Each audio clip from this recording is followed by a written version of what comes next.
యాక్చువల్‌గా మీరు ఇంత లేట్ అవ్వడానికి డిలే అవ్వడానికి వన్ ఆఫ్ ద కారణం ఏంటంటే మీరు చిరంజీవి గారితో చేసింది ఇది కూడా ఉంది కదా! ఇప్పుడు మీరు బేసిక్‌గా రైటర్.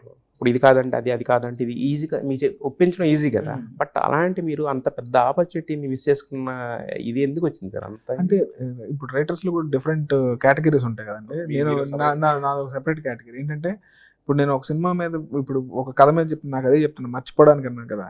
ఒక కథ మీద పెడితే కంప్లీట్ ఆ కథ మీదే ఉండిపోయా. ఉండిపోయిన తర్వాత కథ మీద ఉన్నప్పుడు ఈజీ కదా! అంటే ఇది కాదు నాకు ఇప్పుడు మొత్తం మీకు ఒక నాటు చెప్పుంటారు కదా! నాటునే కదా ఎస్టాబ్లిష్ చేసి చెప్తారు కదా! సో దాంట్లో ఒక చిన్న ట్రాక్‌లే కదా మార్చడం మీకు. అంటే చిరంజీవి గారు లాంటి బిగ్ ఆపర్చునిటీ అనేది వచ్చినప్పుడు ఎందుకు అంటే కథ చేసినప్పుడు సార్ ఎగ్జైట్ అవ్వలేదు కానీ అలా నన్ను డిసప్పాయింట్ చేద్దాం అనేది ఎక్కడా లేదు పాపం ఆయనకి. ఆయన వెంటనే ఏంటంటే వేరే ఏదైనా చెప్పు వెంకి, ఎందుకో నాకు ఇది ఎందుకు తగలట్లేదు, నేను కనెక్ట్ అవ్వట్లేదని. ఇప్పుడు 100% అసలు అలాంటి లెజెండరీ పర్సన్కి ఫస్ట్ ఆయన ఎగ్జైట్ అయితేనే ఆయన ఎగ్జైట్ అవ్వాలి, ప్లస్ ప్రొడ్యూసర్ ఎగ్జైట్ అవ్వాలి, వీళ్ళందరూ ఎగ్జైట్ అయితేనే సినిమా బాగుంటుందండి, సినిమా బాగా వెళ్తుంది కూడా. సో ఇంకోటి అనగానే నేను దాంట్లో నుంచి బయట రాలేకపోయా. బయటకు వచ్చి ఇంకోటి చేద్దామని అనుకున్నా సరే, వస్తున్నా సరే నాకు అంత కిక్ రావట్లా.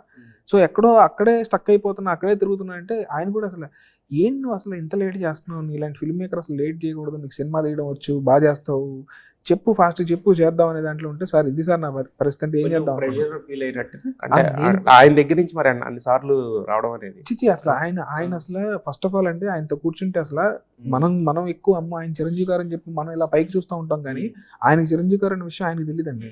అసలు వెరీ కామన్ మ్యాన్ లాగా వెరీ ఫ్రెండ్ లా బిహేవ్ చేస్తారు. బట్ నాకేంటంటే డైహార్డ్ ఫ్యాన్ అయిపోవడంతో ఇంకా ఏదో చేయాలి నేను ఎక్కువ వేసుకున్నా. నేను ఎక్కువ నెత్తి మీద వేసుకున్నాను అనమాట. బట్ ఏంటంటే ఇమీడియట్ గా నేను ఇంకో కథ షిఫ్టింగ్ కి నాకు కరెక్ట్గా చెప్పాలంటే సెట్ అవ్వలేదండి అసలు. ఎందుకంటే నాకు ఒక దాన్ని కంప్లీట్ గా ఉండి దాంట్లో దాని నుంచి బయటకు రావడం అనేది టైం పట్టింది. సో ఏం చేద్దాం అనుకుంటున్నా అంటే మధ్యలో ఒక సినిమా చేస్తాను సార్ అంటే 100% చేసుకురా నువ్వు అని ఆయన ఆఫీస్ తలుపులు అయితే ఓపెన్ చేసి ఉంటాయి డెఫినెట్ గా ఉంటాయి. మరి నెక్స్ట్ ఏమో నితిన్ గారు నెక్స్ట్ సినిమా ఎప్పుడు వెంకీతో చేస్తామని చెప్పేసి ఆయన అంటున్నారు, ఓ పక్కనే చిరంజీవి మరి నెక్స్ట్ ఎలా ఉండబోతున్నాయి, రాబిన్ హుడ్ అనేది కనపడుతుంది, వైబ్ ఎలా ఉంది అనేది. సో ఆఫ్టర్ దట్ ఎలా ఉండబోతుంది?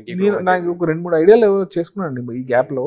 ఆ ఐడియాలో ఒకసారి ఈ సినిమా అయిన తర్వాత కూర్చొని వర్క్ చేస్తే, నాకు ఒకసారి వర్క్ చేస్తే ఒక 1 month అలా వర్క్ చేస్తే తెలుస్తుంది అసలు ఎలా షేప్ అవుతున్నాయి అని. దాన్ని బట్టి